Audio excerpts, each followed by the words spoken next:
But so that's a real thing. But you were talking about science, and honestly, most of my friends, you're one of the few good Catholic men that has affected me well, and maybe that's just because you're at a distance. You said on your interview about Charlie Kirk that you felt abandoned by the Catholic Church, and I've converted into it, and I feel abandoned by it in many ways too. And one of the things I've noticed is that um, the academics and whatnot seem to be the ones who kind of know what's going on and that kind of thing. But the battle is all in academia and arguing about like ideas and philosophies and stuff like that. And that's very important. But my generation just needs to make money and survive and raise a family, and we can't do it, you know? And so I wonder sometimes if it's just like the good people like yourself. I can think of a number of other people. I'm just using you as an example. Don't understand that about my generation, but I've heard you talk about it. Do you know what I'm talking about? Yeah, I know what you're talking about. I mean, I have 5 children, Right. and you're as old as you're a little bit younger than my youngest child. My oldest child is in his 50s. And so we've been through this with them, the struggles. That's the struggle you have when you're getting started. When you first get married, it was shortly after that we had our first child. And then that led to, so I did solve the transportation problem. But now we got this whole child issue thing and how are we going to raise the child. And we were determined to breastfeed and have natural childbirth in reaction to John B. Watson, even though I certainly at that time didn't know who John B. Watson was. So it was a reaction against that whole social engineering, even though I couldn't identify the problem. So right. I had to create these categories because they didn't exist until I wrote the books. And one of the biggest categories that I had to create was the Jews, because no one was allowed to use that as a category. And I'm trying to say I had to disconnect that from the racial issue, which I did in the book, The Jewish Revolutionary Spirit. But we struggle. People are still struggling. Tucker Carlson's struggling because that's the big problem that's facing us all. And he can't seem to say it. His upbringing will not allow him to create the proper categories he needs to deal with the problems. Right. Well, I mean, and you did a good job talking about what the category of the Jews means, because it's not, it's like most of the, or a lot of the Jews at Jesus' time became Catholic and whatnot, do you want to just talk about that real quick? Well, yeah, at the time. What is the Jews? Because it's not all Jews. I remember you saying that. Right. Well, it goes back to, I had to trace it back to the time when Jesus Christ, the Messiah, arrives on this earth, and the Jews have to decide whether to accept him or reject him. The Jews who accepted Jesus Christ they became the Catholic Church. The Jews who rejected them, who rejected him, they killed him. And he was the Logos incarnate. So this rejection of Logos was now their new identity. And when you reject Logos, which is the order of the universe, you become a revolutionary. And that's what they've been ever since. And that provides the framework to deal with the question now. So you don't have to beat a dead horse. Like when Tucker Carlson makes the mistake of talking about anti-Semitism, that's not a category of reality. That's a category of the ADL that's created to basically shut down any discussion they don't like. And so because he can't do that, because he can't understand that the Jews is a category of reality, he comes to the wrong conclusion, exactly the wrong conclusion. And so it's just a momentary bump in the road, or has Tucker Carlson hit the wall and can't go beyond it? He just bang against that wall. He's just going to get up, bang against it, fall down, going to jump, bang against it. Or is he going to, he knows who I am.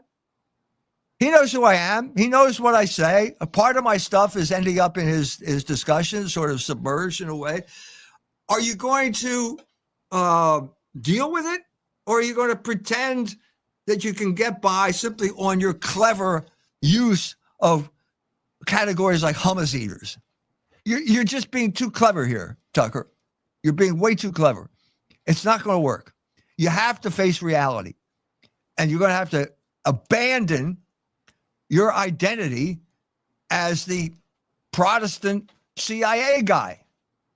It's got to go. It's not going to work because those whatever principles that exist there will not solve the problem that we're faced with. Theologically, he can't solve the problem because he doesn't know who he is, doesn't know whether he's an Episcopalian or not. He uses words like heresy, for example. What does that mean? What does that mean when you're an Episcopalian? What does that mean? So it's all completely disconnected. And that's the problem. That's the problem. Right. Let me ask some of these questions here. Let's see. Oh, what is your hope? That's actually, somebody said that. So my wife were watching you, and she actually got kind of like, watching E. Michael Jones makes me feel hopeless and whatnot. And tell her our hope is in the Lord. Our hope is in the Lord. And God is in charge of human history, and God can change things like that. And I'm saying the grammar of human history is 80-year cycles, and we're at the end of one and the beginning of the other, and God is in charge. What do you think that'll look? What do you think that'll look like? Like, do you have any? I mean, people always talk about, like, you know, and I have this problem with Protestants and with Catholics, is they have this idea like it's the end of the world and the Antichrist is coming and stuff like that. And it, you know, I've got little children. I understand why they think that, but I don't think it's true. You know, some people talk about the triumph of the Immaculate Heart. I don't deal with these issues. That may be, the Antichrist is a real thing. Whether he's coming, I don't think he's coming. I'm trying to deal with a reasonable understanding of the signs of the times, because we're told to, you know, interpret the signs of the times. That's what I'm trying to do based on Catholic principles, which I think are sophisticated enough to deal with them. Yeah, well, that makes a lot of sense. So putting out any kind of overt supernatural major thing like that, what do you think the future would look like for my generation? First of all, I am not going to put away the supernatural. My whole life is based on the supernatural. The question is understanding in a sophisticated way the way God works in human history and not being dependent on signs and wonders. Right. So how would you work in America then for like us raising children? What, you know, what does the future look like? Best guess. I mean, the future is expectation. You're living in the present.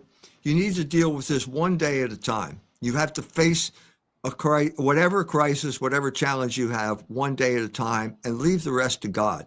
Because you can't work on something, you can't plan on something you do not know. And if there's one thing you do not know, it's the future. No one knows this but God. And so to constantly tie yourself up in knots because of some future contingency, which may or may not happen, is a bad idea. So focus on the present. Focus on concrete issues every day. You get up in the morning and you got something you got to do that day. And it's in our Father, give us this day our daily bread. God works on a daily basis. He'll take care of you day by day. And it's your job to put your faith in him for the things that you cannot know over the horizon of the future. Right. I have a lot of thoughts about that. Would you, because I actually am trying very hard to do things in my present day. I feel like you haven't. Would you talk about the sin? I gave you this question, the sin of usury, and kind of get into that. Like, how would you define that? And I'm not trying to throw you through a loop. Go ahead. No, I can give you a talk based on a 1,200-page book, but it would be a long talk. So I suggest that you read the book. It's called Barren Metal, A History of Capitalism as a Conflict Between Labor and Usury. Usury is a sin. Interest on loans is sinful. The economy we live in now is crippled by debt, by unrepayable debt, which what happens when you do not nip usury in the bud. So we now are facing a huge financial crisis because of that. Yeah, I mean, yeah. Well, in fact, that was the book I was supposed to read before I haven't had time to read it, but I plan to get it. But that's what everyone was telling me, is that that's where Michael Jones has talked about this problem. I think I think that's the biggest problem affecting, people trying to I, raise children and whatnot. I think you're right. It's student loan debt. Do you have student loan debt?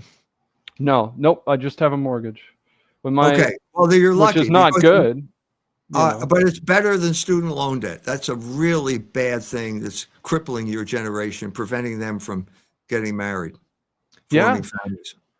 Yeah. One of the things that kind of broke me with conservatives around the same time that I was converting to Catholicism was they did not want to forgive student loan debt. Totally stupid. You have to forgive debt. It's in the Bible. It's called the Jubilee year because debt, floating loans are unrepayable and they strangle the economy. But the meantime, the usurer gets rich, and he gets so rich that he basically buys the political system and destroys any ability to deal rationally with debt. That's the situation we're in right now. It's both a combination of usury and gambling. This is where Jewish money comes from. Yeah. Yeah, well, and then they break our lives into little pieces. It's like the fact that my mother is in a completely different state, and then they provide something like when we were having trouble nursing one of our sons, we had to pay a gal to teach. Well, actually, no, we asked her and she did it for free. But people have to pay people to teach them how to breastfeed, for instance. And so everything ends up being capitalized, and then we don't have the community, we don't have the nation. When I read the Jubilee year in the Bible, that was the thing, the description of that in Deuteronomy or whatever, that was the thing that convinced me God loved me, because imagining that happening, I'm nowhere near my relatives. My father has got no house, no land to give me, just inheriting. Things are getting more expensive every day, basically because of usury. Well, thank you for. Do you want to say anything else about that? That's the thing I care about more than anything, to be honest with you. I can understand that, and I can understand that sometimes you feel like a motherless child because an orphan and a stranger. Your generation has been betrayed. My generation is betrayed too, but in a different way. It's a different period of time, but and the forces that betrayed my generation were much weaker than the forces which are in control right now. But God understands that, and that's why you have to put your trust in Him for the things you can't control. It's that simple. He knows that. He knows that, and He will get you through. Well, I think there's a lot of weakness because the thing about usury is it always has to do more. It always has to grow, and that's why everything's got to be garbage. The factory that they paid for in a loan has got to produce 10,000 pins a day, and then what do you do with the pins? Well, you throw them away. So why all the clothes are garbage. What do you do? What do you do when you can't afford? When people can't afford to buy your product because they are loaded down with debt, and you have to grind them, or you have to come up with a product because you're loaded down with debt, and so you're going to cut the quality of the product and raise the price, which means it's a vicious circle. This is the fundamental problem of a usurious culture. That's the situation we're all facing right now. And when at a time when the government can't deal with obvious problems like the genocide in Gaza, which is obviously wrong. Everybody knows this is wrong. People don't think that loans. A lot of people don't think there's anything wrong with borrowing money, but everybody knows that the genocide in Gaza is wrong, and no one's capable of doing anything about it. So this is we're at a turning point. Right. We're moving from one republic to another. The old solutions are not going to work. They're not going to move into. No one knows what the new paradigm is going to be because it's in the future. Well, I think it has a lot to do with the sorts of. If what you're talking about with ethnicity coming from, the Catholic ethnic neighborhoods have an ethnic identity. Well, if Protestantism's removed because people are becoming more serious about things, it's well, then everyone starts to wonder what their identity is. And then places like Louisiana that are Cajun, they're not American, they're American imperially, but they're Cajun in their nation. And then even Texas with Mexico, and Appalachia's got a very strong identity. People talk about balkanization, but it seems like even right now, there's so much weakness, and because you have these giant corporations that just push money down. Like half my friends, they went to college and they became software developers. Well, those are the guys who still make a lot of money, and they make like $120,000 a year, at 25 or whatever.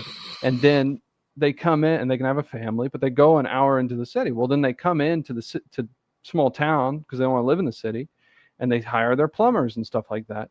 And also people of my generation. And so people here then make like $180,000 a year off of them. And so there's this flowing of money that comes from the corporations that you can redirect into a small economy. But the problem is that people don't get along with their neighbors, and they believe like not forgiving student loan debt.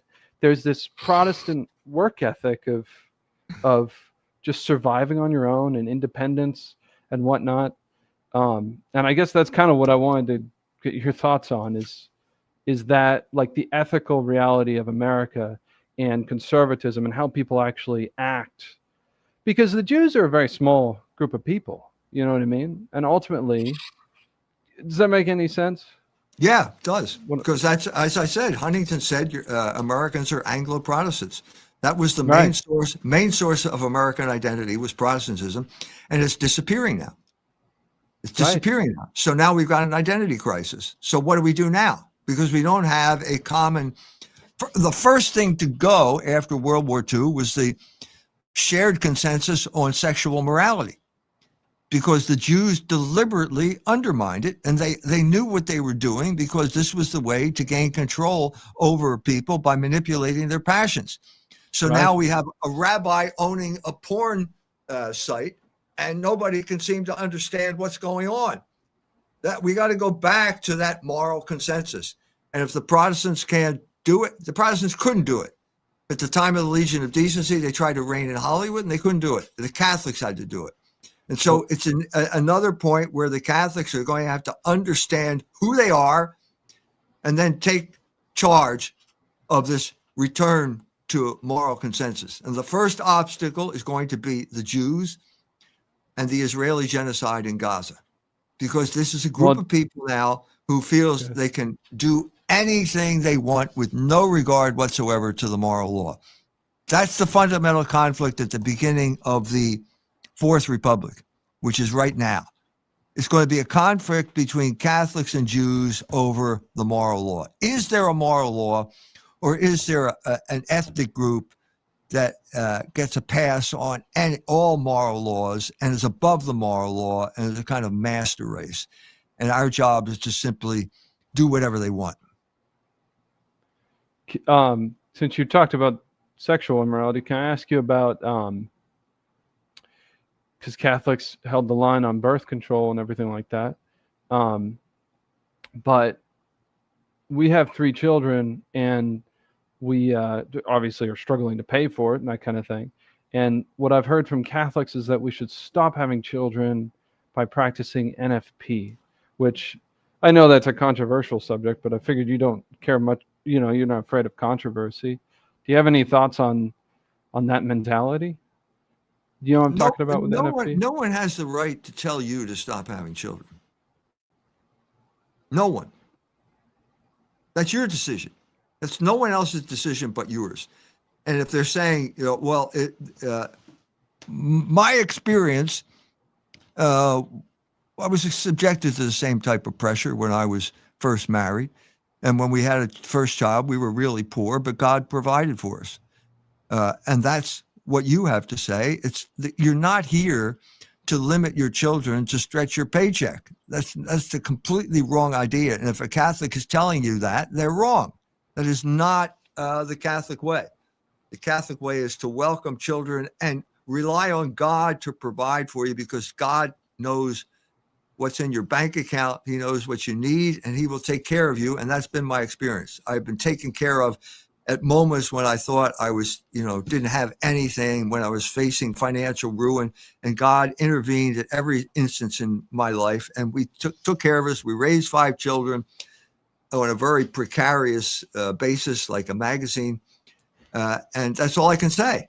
You're supposed to be open to children because you're married, and you're supposed to leave the providing to God's providence, and that's it. No, I appreciate that. Well, and going into the switch in republics and having new children is kind of a scary thing. You know what I mean? Nothing's scary. Fear is useless. What is needed is love. And so if you're fearful, there's not enough love in your life. So concentrate on bringing love into your life, and perfect love will drive away fear. It's that simple. Face it. Okay. Face up to it. Deal with it. Face it. Look it right in the face and face up to it. And say, I am not going to succumb to my fears. And I get really out of appreciate bed, that. get out of bed and do what you got to do. And God will take care of you. I got to get Thank off. you, Jim. Yeah, I that's appreciate fair. our conversation. Is there anything else that you want to say before we go? There's plenty we could talk about. Maybe another time. Well, God bless you. Thank you very much. Read Barren Metal, and maybe we can talk about that. Okay. I will read it. Thank you. God bless you. Bye. Peace.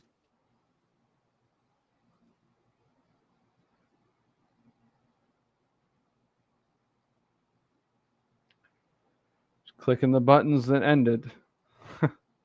That trust and integrity are important, which is why I'd prefer to talk to you individually, and I'm happy to do that if you have the time to do that. But nobody has time and nobody has money because of usury, which is why I'm fighting usury with all my heart, with everybody I can find. And if you want to support me with your time, if you have any extra, please contact me individually. If you have to send me money to support me, that's fine. We'll find the least usurious way as possible, and you'll see a link.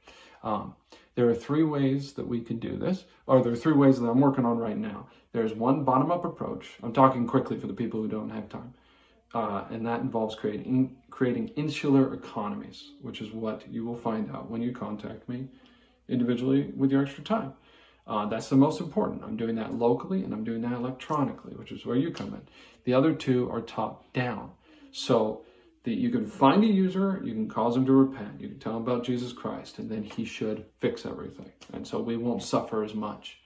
Or you can pass Jubilee laws, which you don't need to find the usurer to do that. It makes usury illegal. It benefits everybody who is struggling, and it will punish users or anybody who commits usury. So, which is not the people you think. Nobody knows who they are. So don't worry about you being affected by that. But I'm doing the first one. I'm researching the other 2, and I'm glad to hear your thoughts. Edited by Lil Lathos.